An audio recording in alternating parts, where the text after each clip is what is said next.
उस दिन हमने चर्चा की थी, हमारा जो पाठ चल रहा है संसाधन के रूप में लोग। तो एक शकल की कहानी थी कि जिसमें वो किस प्रकार से कंप्यूटर इंजीनियर बनता है, बाद में प्रमोशन होता है और वो एक बड़ा व्यक्ति बन जाता है। दूसरी तरफ एक कहानी है बिलास की। बिलास 11 वर्ष का एक लड़का था और वह शकल के ही गांव में रहता था। बिलास के पिता महेश एक मछुआरे थे। बिलास जब केवल 2 वर्ष का था तो उसके पिता की मृत्यु हो गई। उसकी मां गीता ने मछलियां बेचकर अपने परिवार को पाला पोसा। वह जमींदार के तालाब से मछलियां खरीदती और निकट की मंडी में बेचती थी। वह मछलियां बेचकर एक दिन में केवल 150 रुपये ही कमा पाती थी।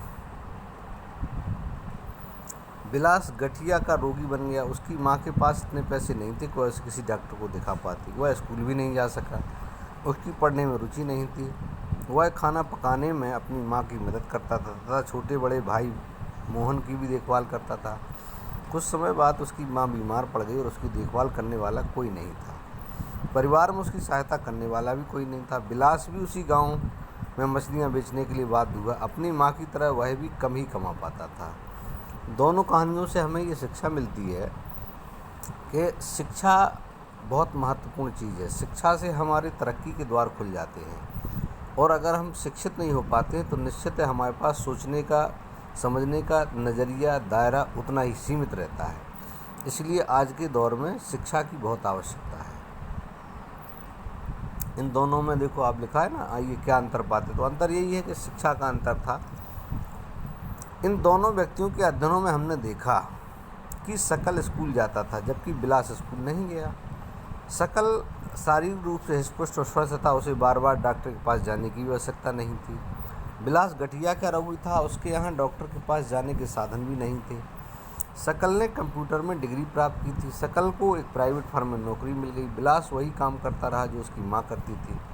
अपनी माँ की ही तरह परिवार को पालने पोसने के लिए उसकी आय बहुत कम थी। शकल के मामले में कई वर्षों की शिक्षा ने उसके श्रम की गुणवत्ता बढ़ाई।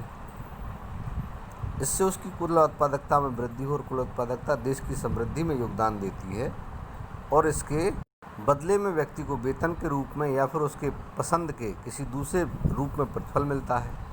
विलास को उसके जीवन के आरंभिक भाग में कोई शिक्षा या स्वास्थ्य सेवा नहीं मिल सकी। वह अपनी माँ की भांति मछलियाँ बेचकर अपना जीवन यापन करता रहा। इसलिए वह अपनी माँ की ही तरह अकुशल श्रम का वेतन पाता था। मानव संसाधन में शिक्षा और चिकित्सा सेवा के द्वारा निवेश से भविष्य में उच्च प्रतिफल प्राप्त हो सकता है। लोगों में यह निवेश भूमि और पूंजी में निवेश की ही तरह है। जिस प्रकार लोग जैसे ज़मीन खरीदते फिर उस पर खेती करते तो फ़ायदा होता है, या पूंजी खरीदते, मानो ज़मीन किसी ने प्लॉट के लिए खरीदी, मकान खरीदा तो उसकी कीमत बढ़ती रहती। ऐसे ही अगर आपने शिक्षा ग्रहण की है, चिकित्सा सेवा की ओर गए हैं तो निश्चित है कि आपकी भी तरक्की संभव है।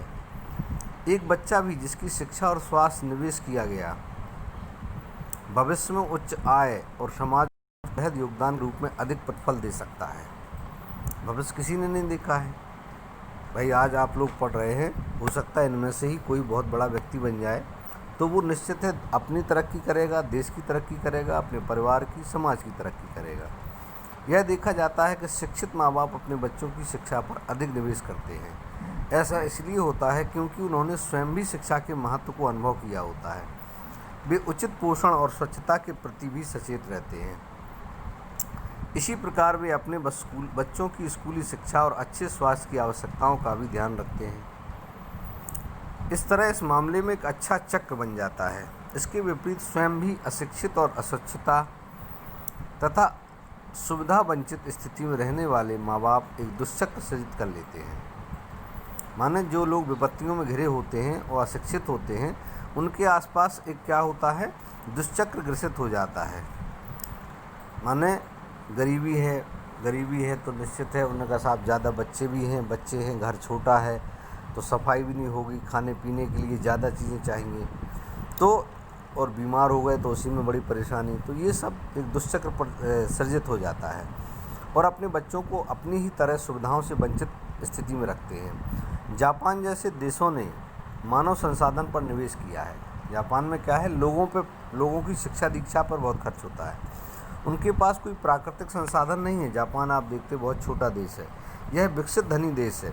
वे अपने देश के लिए आवश्यक प्राकृतिक संसाधनों का आयात करते हैं। वे कैसे धनी विकसित बने? उन्होंने लोगों में विशेष रूप से शिक्षा और स्वास्थ्य के प्रति क्षेत्र में निवेश किया। उन लोगों ने भूमि और पूंजी जैसे अन्य संसाधनों का कुशल उपयोग किया। इन लोगों ने जो कुशलता और प्रौद्योगिकी विकसित की, उसी से ये देश धनी विकसित बने। आज के लिए बस इतना ही।